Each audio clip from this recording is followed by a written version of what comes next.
Hello, creatives. Welcome to today's episode of the 1% Creative. Today, we're going to have to talk about a very unique topic with a very unique personality as well. Like, you know how we do, I don't need to do the introduction. I leave my guests to introduce themselves so they can give us the whole picture of who they are. And on today's episode, we're going to be talking about making a living as a creative. Whoosh! You want to hear this because I like when we talk about money. Welcome with me. Da da da da da. Okay, my name's Luther Fraser, and I'm a producer from Derby, which is in the Midlands. So tell me, what kind of creative would you describe yourself to be? I would definitely say visual mostly, and then I like to tell stories with it, whether that's in videos, pictures, music. The storytelling behind media for me is the big part. That's why I definitely got into it. Oh, interesting. And I mean, this is going to be very conversational. I need you to relax. Mm-hmm. Let's just chat, literally. Yeah. You know, we spoke about your journey, some bits of it, and I found some interesting. I'm not going to spill it here. Okay. I'd like you to, share a bit of your journey into the creative space. Okay. The topic is making a living as a creative. Yeah. Right. So tell us, you have made an honest living out of, your talent as a creative. Honest living, yeah, definitely 100%. I think it's difficult, right, to make a living in today's world as a creative because it's not appreciated as much. And for me, I remember when I started, I was about 19 years old, and it was just writing. So I'd write articles and stuff on. It was actually WWE wrestling when I was in, because I was big into that when I was, even at 19 years old. People are obviously thinking, you're too old for that, mate, but, and I started off doing voluntary. So it was the kind of thing where you can't just jump into it, it's not going to work straight away. So I'd write it for free, and then about 8-9 months into that, we'd start getting paid, and it was like, I remember it being at the time, it was like $1 for every 1,000 views. So every time you got 1,000 views, you would get $1. So if you could get, depending on who you work with, whether it was a big website or not, depends on how much money you made, but that was the first time I ever made any money creatively, for sure. At 19? Yeah. And so far, I mean, you're not 19 anymore. You're not 19 anymore, clearly. No. Tell me, what has been the highlight of your journey so far? And also the challenges as well. Having you mentioned stuff like, not getting enough money or creatives not being so appreciated in the creative space, literally. I'd say the difficulty is at the start is definitely money because, as you say, like I say, $1, £1 for, I'm saying dollars because the website was American when I was working there, so that's just what's in my head. Unless you're working for people who are getting 100K, 200K, up to 1 million views, you're not going to make much money. So when you start, what I would suggest people do is have part-time work at the same time, and then do it on your own. Because once you have a body of work, I would say, or things you can show as an example, you're more likely to get into more money, more paid projects. And what I did, I sort of pivoted into marketing as well. So obviously there's a lot of money in marketing. So if you can do creatively in marketing or in another industry where you tie them together, I think that's what it would work. I think the hardest part for me as a creative is definitely organization. And I'm sure every creative on the planet is going to probably say the same thing. I don't know if it's just our brains work differently. Trying to keep, if you want a variety of projects, that's great, because I like to keep it fresh, but you got to keep on top of all of them. And there's nobody pushing you if you're doing it for yourself. Yeah. There's nobody pushing you towards deadlines. You've got to self-motivate and organize yourself. Well, I mean, that's a bit of a tweak to what we're already talking about, right? Because I feel like if you're not organized, how do you execute these projects that are eventually going to make you money, right? So where's the balance, literally? Because if you go by saying, I'm not an organized person, we get it. But when it's detrimental to, producing or getting the result of something you put out, how do you now manage it, really? You have to really motivate yourself. And for me, it talk about easily 4 or 5 years to really get where I am towards organisation. So I can be unorganised in the rest of my life, general, like I might turn up late, I might do this, but when it comes to work now, that's 100%. So everything's on deadline, and to be honest, you gotta find people that are good at things that you're not good at. So I've got people that work with me who are a lot better at organisation. They might not be the most creative, but you need both, as we say. If you can find somebody that can help you, that is the best way to go forward, rather than spend 4 or 5 years learning it yourself, which I did. Sometimes it's who you are as a person. Like, if you're a creative person or laid back, organisation doesn't come naturally, and it never has. So you're going to have to work and work and work at it. Yeah, I think I get this. It's one of the things, it's going to be one of the takeouts for this episode. When it's almost like when you have a weakness, have people who have their strengths. Exactly, and they'll help you along. And, so, I mean, that brings me to the part of collaboration. Like, how have you collaborated in this space that has also been a motivation for you as a person and has also made money for you as well? I think so. When I was writing, like, I think I did that up to about 24, 25. And then I started working with bigger companies. So I used to write about like the gaming industry and stuff like that. So there's a company called Obsidian, which make a lot of the games that I played. So there was, in COVID, I had interviews with them, but they obviously are over remote. So getting to have a look into that industry made me realize what part of it I wanted to be in and which part of it I didn't. And then I would also say, one of the interviews that sticks out in my mind was with the producer of BBC Peaky Blinders. And then I remember that being the very first gift from a PR company that I ever got. So that sticks in my head. So obviously, with stuff like that, see, again, with the money, you made less money because it's a bit of a niche, industry. But I followed what I would follow. Don't follow the money, although you got to make money. Definitely don't just follow it, because as a creative, if you're forcing yourself to be creative, you'll end up not being that creative because you just want it to flow out and be interested. So as long as you're making some money, like I said, have part-time work over here, make sure you're comfortable, make yourself free to create. They're definitely the two things that come onto my mind. Okay, amazing. And what would you say has kept you on this path?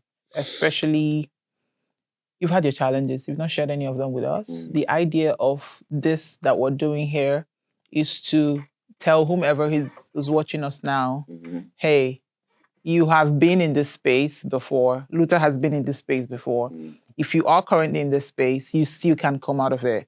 That's like one of the major messages, So what have those challenges been, and how were you able to overcome them on this path? And what has kept you still on this creative journey? My biggest challenge is, again, so where I'm from, I would say, creativity is not celebrated unless it's, like, people will watch TV and that's a great film. Oh, that music's great. But if you want to go and do it yourself, I know for a fact there were people out there that are getting pressured to go and do, no, you don't want to do that. Go and find an office. Just find a 9 till 5. Don't listen to anybody who says that. If this is your path, you stay on this path.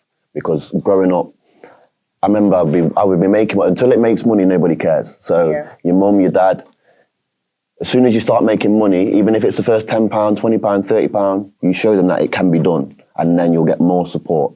Don't let anybody tell you that you need to do something else if you're sure this is it. Because to me, what kept me on this path is I did try 9 to 5 2 or 3 times, and it's not for me. And that's okay. It's not going to be for everybody. So make sure you keep going. You said, until it makes money, it doesn't count. I mean, that's that's like a punchline. I love it. Yeah. I love it because I think that it's similar to my journey, right? I got into the space, and then my dad was always very not comfortable with the fact that, how are you telling me you're going on set, you're doing stuff? Yeah. Like, how much are you making? Like, it felt like a 9 to 5, it's what it is, right?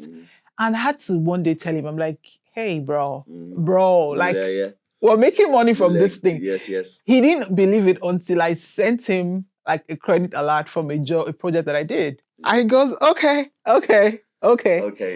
That was a point where they relaxed. So it's important that you're saying this thing, because even the people around us do not understand the extent to which we literally can put ourselves out there. Initially, I started off as also like a volunteer. Yeah. That's where I started. You probably will have to. That's a lot. I mean, every creative, hear this. If you haven't started, just so you know, you would have to volunteer. So when you said this, I'm like, okay, this makes sense, because it's actually what a lot of us have experienced, right? And I think that with the understanding that you have, when you become a father and your son or your daughter wants to go into the industry, it's easier for you to just guide him or her because you've gone through the experience. Because none of my family anyway, or anybody has been on any set at any point doing any kind of creativity. So they will not understand. You can do it as a hobby, and people will be like, yeah, he's got a hobby, it's great. As soon as you say it's not a hobby and it's work, it gets a bit sticky. And like you say, when you sent it to your dad, I remember the first time. So one of the first times was I made the money off the writing, and I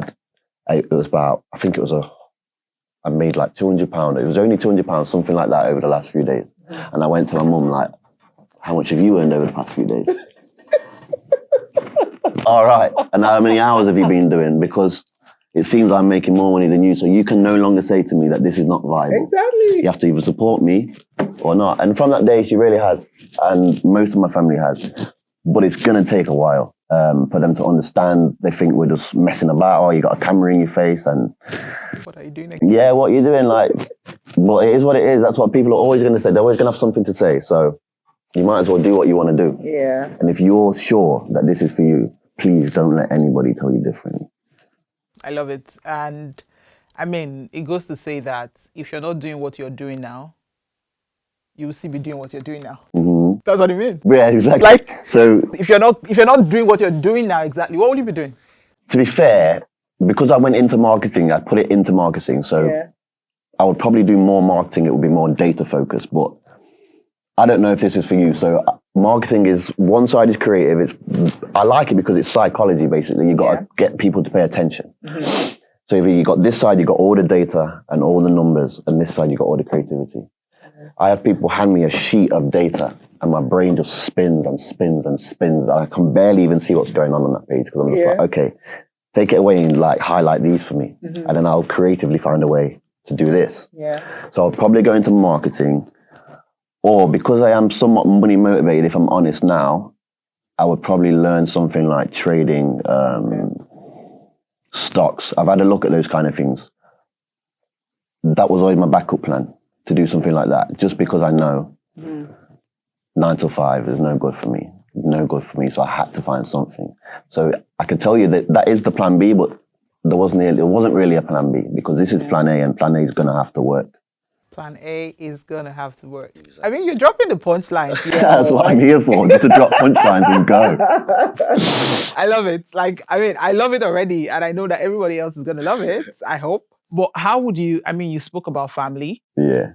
It's important. I always talk about background and culture. Like you said, it hasn't been a thing. Mm-hmm. But how would you say your culture or background also influenced this? Because, there are some times where you see something going wrong and you feel like you have a need, or you're persuaded to get it right, do something right in this area. Mm-hmm. It was more like a calling for you. Yeah. So would you say your background, your culture has influenced the kind of creative that you are? Definitely musically. Because of where I'm from, you would say it's more, well, not from a posh area. So a lot of grime, a lot of rap music, stuff like that. And it was kind of, it gives you the mentality of you're going to have to go out and get what you want. You're going to have to take what you want, because no one's coming to Derby, of all places, to give you what you want. So you're going to have to go and get it. My dad's obviously from Jamaica and stuff like that. So again, it's very musically, it's musically like important, I suppose, for everybody. And where I grew up, my background in sense of I grew up in mainly a white community. So a lot of it, I wasn't really introduced to actually making music or anything like that until I was about 17. When you go to college and other people are making music, nobody really did that where I'm from, apart from when me and my friends were about 13, we mess around on our phones or something like that. So in terms of mentality, it definitely gives you a drive that a lot of people who are a bit more comfortable won't have. Yeah. Or if you are comfortable in a 9 to 5, they will stay in that 9 to 5. I think it's an advantage that I'm uncomfortable in 9 to 5 because it forces me to go and do something that I want to do. Otherwise, I wouldn't be able to make a living. So I love it. And now you're looking to transition from music production to TV and film production. How did you come about that particular decision, and how are you already? Is it like a work in progress, or is something you've started doing? It's a work in progress right now. So what I would say is, like I said, I keep mentioning variety because I need variety to keep going. So if I just worked on music 100% of the time, I'd get bored. If I just did videos 100% of the time, I'd get bored. Same with pictures. So I tried to dance between all three, right? And then I realized when I'm watching films, the music's massively important to how the person feels. Like try and watch a film without music or without at least the background. It's not the same. It's like watching, a film, like a show without the laugh track. Have you ever seen those? Yeah. Where the laughs don't come in. It's exactly like that. Yeah. So I wanted to put them together. Music, my two main interests, just put them together. Okay. And then I found sync licensing, which I've seen can pay a lot as well.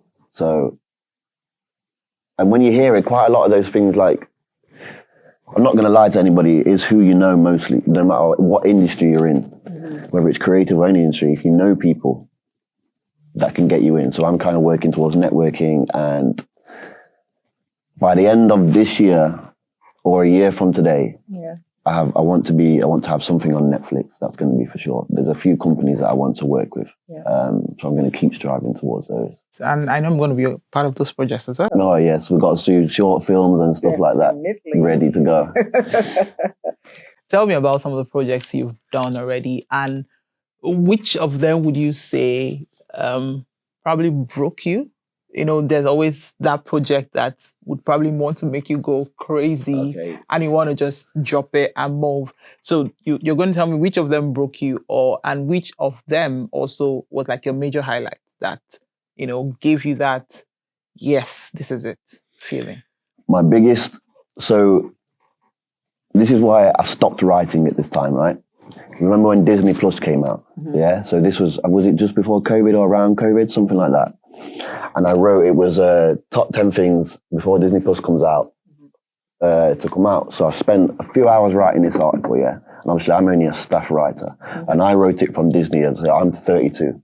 So for me, it's nostalgia. It's like all that kind of stuff. And I wrote it from that point of view, like a nostalgic point of view. And then when I sent it in, I got it back saying, no, there's no, it's not enough. There's no camera work. There's no like angles. There's no like analysis on that kind of stuff. I said, nobody's watching Disney Plus for that. Like, it's not, maybe they are, but 90% of people that I think are going to download Disney Plus on the first day is going to be kids and young adults because of nostalgia reasons. If you want to, there's nobody, anybody watch Recess? If you watch Recess on Disney, stuff like that, and it's a lot of it's animated, so, and he wanted me to write it, pretty much start it again, and I just said, no, that's not happening. So either you can use it as it is, or I'll take it somewhere else. So he didn't, I just took it, and I'd rather, instead of compromise what I wanted to do, I'd rather just not do it. And if it doesn't align, do you know what I mean? Yeah. Especially, I didn't like the fact that somebody could tell me no, basically. So from then on, I went and worked by myself, for myself. So it might sound a bit aggressive maybe, but that's just the way I am. So I keep going like that, to be fair.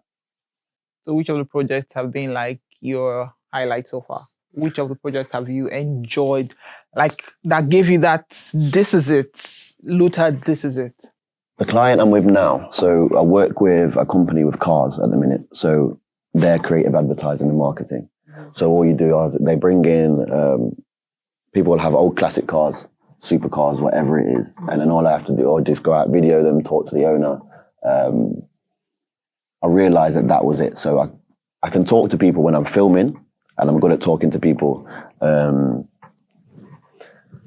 when we've got a good topic. So I don't know a lot about cars, but that's not what it is for me. So they'll stand there and they're like, oh, turbo this, turbo that. And I'm like, yeah, great. Yeah. I just like the way that your car looks. Yeah, actually. So I'm going to film it and put it on the website.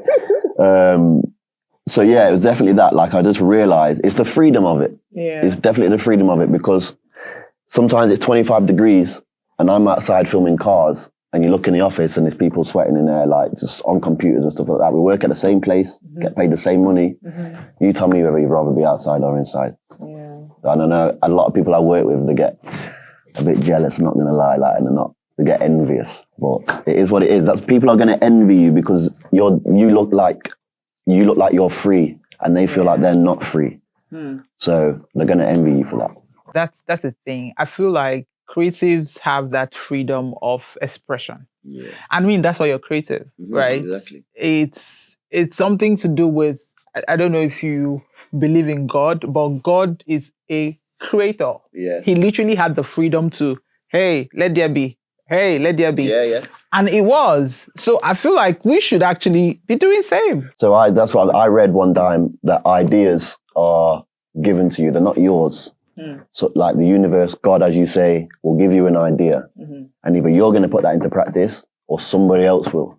The ideas aren't yours. You just got to, they're passing thoughts. If you don't, this is the biggest one. This is the biggest one, right? Finish your projects. Stop starting new ones before you finish the last one, because you'll never finish them properly. That's what the biggest thing I ever got was. I would start something like I would start a music track, Yeah. I'd get it just to the point where I thought, oh, that's okay, but I wouldn't finish it.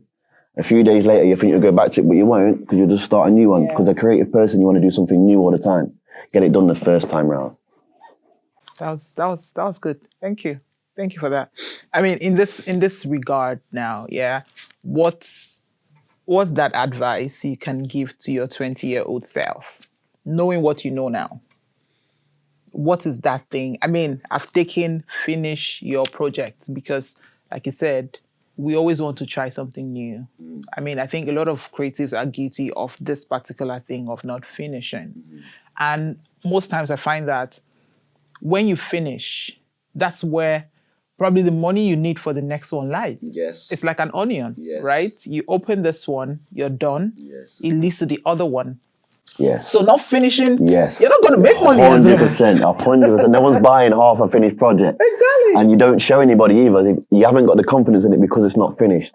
You need finished work that you can show people. Yeah. And as soon as we could walk in here, there could be reps for BBC, anybody. You need something to be able to show. If it's half done, not interested. True. So tell me, what's that advice you would give to your younger self aside finish your project? Ignore the negativity. That's the biggest thing. No matter what. Sometimes you will feel like you should be doing something else. Your friends you grew up with are making more money than you are sometimes, because you have to remember that a lot of them hate their life. Like when you go in, they don't want to be doing what they're doing.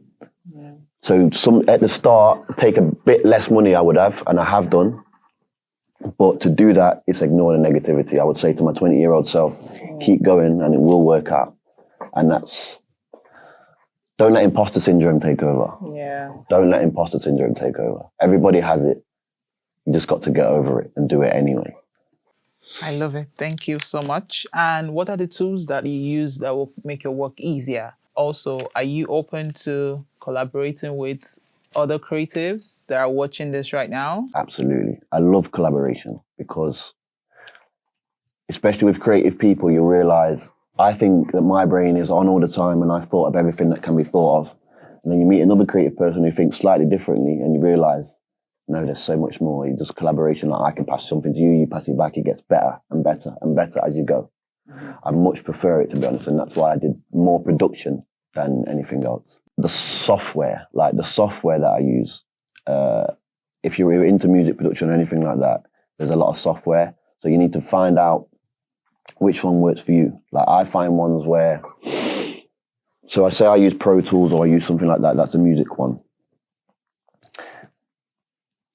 I want to say AI, but it's a bit taboo right now, so I'm not going to say it because it can help if you use it the right way. And I've started to try and integrate it because I feel as though we're either going to get pushed out by AI or we're going to work with it.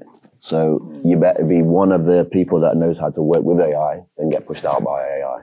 So I think one of the tools recently, I've been looking into AI, and that it does help with a lot more of the organizational parts. Like it can keep you organized almost as a personal assistant. You don't have to do anything, use it for anything creative. I don't really use it for creative. It's more keeping things in line, organized, and sort of, you know, the outreaches, the emails and stuff like that. A lot of stuff like that. If you struggle with that, that can now be done for you if you do it properly. If not, then get, like we said earlier, people who are good at that stuff to come and help you. Do it. Yeah. Interesting. What platforms? Platform. So we are now, there's a few pictures on there, but it's going to be going up higher. So it's Trial by Media, and that's coming. That's in progress. So Trial by Media is on its way, and we're going to take over with that. So keep looking for that. If you want to work with me, work with some great creatives, Instagram, Trial by Media. Okay. Thank you so much. But before you go, I'm going to have to put you on the hot seat for a bit. Are you ready? I'm ready. I love the hot seat. You can only have one type of dessert for the rest of your life. What would it be? Cookie dough. Oh, really? Easy. One more. Easy. What's your go-to karaoke song energy? 50 Cent. PIMP. That's rap. What category is it? Rap. Hip hop. Why did you say a category? Because I have options here. You tell me first. Sorry. I jumped the gun a bit there. So there's the 90s bubble, there's the cheesy pop banger, there's the rap version. Rap verse. I don't sing. I provide backup claps. Which one would it be for you? Do you sing? No. I can't sing. You don't sing. I'd sing on karaoke, I'll sing. No problem. What would you sing though? Yeah, it would be 50 Cent if we're going raps. Or I would do, if it's cheesy pop. You're taking too much time. Sorry. I don't It's know. supposed to be like 3 seconds. 1, 2, 3. Cheesy pop. Cheesy pop. Yeah. Okay, that's fine. So Luther, before you leave, we have a small gift for you. Gifts? Yeah. This is for you. If you want to check it, and then I'll tell you the next thing to do. It's not hard. No, it is hard. It's not hard. There we go. Thank you, Luth. No problem at all. I've enjoyed myself. And I'll keep this pen forever. Oh, so interesting. Thank you. Like the colour too. I'll need you to please write something here. Oh, there's a catch, is there? There's a catch. There's always a catch. For someone who would eventually get this note, because the idea is whatever it says that you wish for someone to know. You didn't say everything on the show, right? There's that thing. So just put it down here, flip to any of the pages, put your name, put a date, and and we'll give it to the one person anytime we choose. Okay, I'm gonna go anywhere you want to go. It's fine. It's our mystery book. Our mystery book.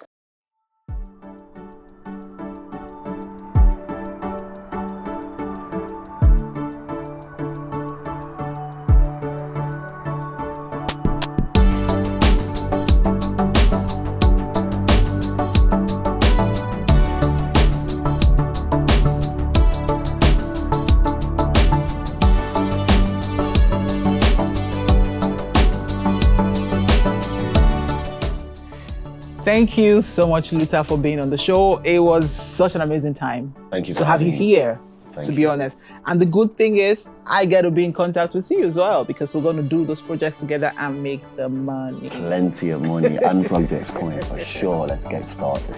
Thank you so much. No problem. Thank you for having me. You're welcome. So Creatives, it's been such an amazing time having to chat with Luther. And like you said, one of my takeouts or few of my takeouts today would be, until it makes money, it doesn't count. And hey, finish all the projects you start before you move to another one, okay? Don't forget to like, subscribe, and share. Turn on the notification buttons, because the episodes are going to keep rolling in, and it's going to be super, super, super amazing on the 1% Creatives. My name is Nnenna Alozie, and I am a creative.